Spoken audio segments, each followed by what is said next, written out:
Good morning, students. Welcome to the online class. I am your EVS teacher. And the chapter we were discussing is about how plants grow, and this is the chapter 9th of your EVS book of standard 5th. So in this chapter we have read many topics that are very important for the growth of plant, and our last topic was dispersal of seeds, जिसमें मैंने आपको बताया था कि किस तरह से seeds एक जगह से दूसरी जगह डिस्पर्स होते हैं और नए प्लांट्स में ग्रो होते हैं. तो there are 4 method of dispersal of seeds. So let's recall first. That is, first one is dispersal by wind. Second is dispersal by water. Third is dispersal by animals and humans. And last was dispersal by explosion. Now, our today's topic is vegetative propagation. And this is the very simple topic. You can understand it very easily. So let's start the topic. The birth of new plant from their parts other than seed is known as vegetative propagation. ध्यान से समझेंगे इसको. हम seeds से नए plants को grow करते हैं, या तो सीड्स अपने वाटर के थ्रू, एयर के थ्रू या ह्यूमन एक्सप्लोजन के थ्रू एक जगह से दूसरी जगह डिस्पर्स होकर नए प्लांट्स में फॉर्म हो जाते हैं. कभी कभी हम सीड्स को आर्टिफिशियली ग्रो करते हैं विदाउट सीड, यानी हम प्लांट्स के अदर पार्ट को यूज करके नए प्लांट्स को ग्रो करते हैं. तो इस प्रोसेस को हम वेजिटेटिव प्रोपगेशन कहते हैं. जैसे आप देखेंगे कि plants such as potato and ginger grow from the underground stem. Potato has birds called eyes. Each bird eye is capable of growing into a new plant. अब देखिए, आप घर पे पोटैटो देखते होंगे तो आलू में इस तरह से वाइट वाइट छोटे छोटे बर्ड्स या जिंजर में निकले होते हैं. तो ये अंडरग्राउंड स्टेम्स के थ्रू ग्रो करते हैं. अब अगर आप इस बर्ड को निकाल के या पोटैटो के आई को निकाल के आप अगर सॉइल में बो कर देंगे तो वहां से एक नया प्लांट ऑटोमेटिक निकल जाएगा.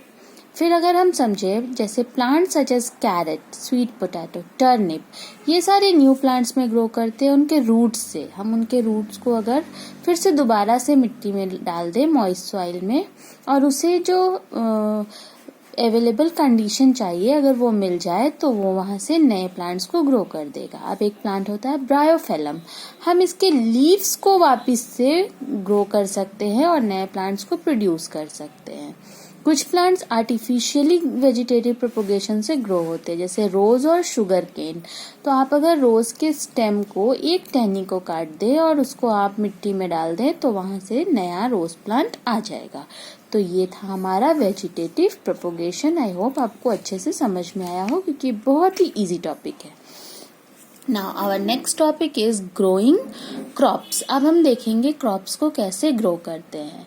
The practice of growing plants on a large scale for food or other purposes is called agriculture. Now this is the new word agriculture. आप खेती बाड़ी समझते हैं तो ये एग्रीकल्चर उसी से रिलेटेड है. तो जब हम प्लांट्स को लार्ज स्केल में खाने के लिए या अदर पर्पस के लिए ग्रो करते हैं तो उस प्रोसेस को हम एग्रीकल्चर कहते हैं. Plants that are grown in large quantities to get food and other useful things are called crops. और जो प्लांट्स को हम बड़े बड़े क्वांटिटीज में ग्रो कराते हैं खाने के तौर पे या अदर यूजफुल थिंग्स के लिए, तो उस प्लांट को हम क्रॉप कहते हैं. क्रॉप यानी फसल. Now crops are mainly of 3 types. Crops generally 3 types के होते हैं. कौन कौन से? फूड क्रॉप, जिसमें हम वीट, पैडी, मेज, मिलेट, ग्राम को इंक्लूड करते हैं. ऑयल प्रोड्यूसिंग क्रॉप्स, जिसमें हम सनफ्लावर, मस्टर्ड एक्सेट्रा को यूज करते हैं. और फाइबर क्रॉप, जिसमें हम कॉटन और जूट को इंक्लूड करते हैं. Now our next topic is agricultural practices. अब ये एग्रीकल्चर कैसे होता है? तो ये एग्रीकल्चर का कुछ प्रोसेस होता है, जिसमें सबसे पहला प्रोसेस है टिलिंग द सॉइल. हम सबसे पहले मिट्टी को ढीला करते हैं उसको प्लग करके. सॉइल इज फर्स्ट प्लग्ड और made loose with a Plugging helps the root of the crop to easily penetrate into the soil. हम मिट्टी को ढीला करके हल के थ्रू इसको प्लग करते हैं ताकि रूट्स मिट्टी में easily जा सके। नाउ अप्लाइंग फर्टिलाइजर, उसके बाद हम उसमें खाद और उर्वरक डालते हैं। Manure and fertiliser are added to the soil to add nutrients that crops would need to give a good yield. इससे क्या होता है कि अगर हम सही मात्रा में उसमें फर्टिलाइजर डालेंगे तो उसको क्रॉप को ईजिली न्यूट्रिएंट मिलेगा और जिससे वो अच्छा प्रोडक्शन देगा। फिर हम क्या करते हैं, इसमें सीड डालते हैं। Sowing seed, seeds are sown by hand और सीड ड्रिल। हम या तो हैंड से या सीड ड्रिल से इसमें सीड डालेंगे। फिर हम लैंड को इरिगेट करते हैं। Irrigation is the process by which sufficient quantity of water is supplied to the crops. Water is very important for the growth of plant.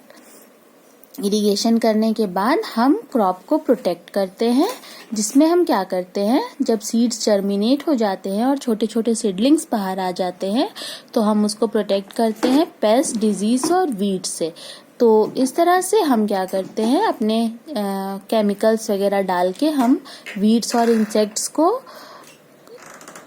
से अपने क्रॉप्स को प्रोटेक्ट कर लेते हैं। और जब क्रॉप्स मैच्योर हो जाते हैं, ग्रो हो जाते हैं, तो हम उसको हार्वेस्ट कर देते हैं, कटिंग कर देते हैं। और the process of cutting and collecting of mature crop is called harvesting. तो ये था हमारा प्रैक्टिस, एग्रीकल्चर प्रैक्टिस, कि हम किस तरह से ये सारे प्रोसेसेस से एग्रीकल्चर के प्रैक्टिस को करते हैं।